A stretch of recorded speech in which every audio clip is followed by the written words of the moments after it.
How to sign into Google Docs? First of all, open the Google Docs app on your device. If you haven't installed it yet, make sure to download it from the Play Store before continuing. Once the app opens, Google Docs will usually sign in automatically with the Gmail account linked to your device.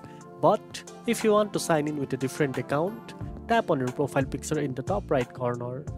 This will show a list of all Google accounts already signed in on your device.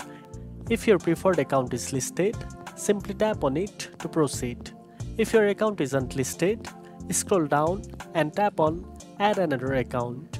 You will be redirected to a login page where you need to enter your email address or phone number linked to your Google account. After entering your email, tap Next and then type your password on the following screen. Tap Next again to continue. If prompted, review any privacy terms or permissions and tap I agree or accept to proceed. Once your account is verified, you will be signed in automatically and taken to the main Google Docs interface. Now, you can create new documents, access existing ones, and sync your files seamlessly with Google Drive. And that's it. Now you know how to sign into Google Docs. If you found this video helpful, don't forget to like, share, and subscribe for more tech tips. Thanks for watching, and I'll see you in the next one.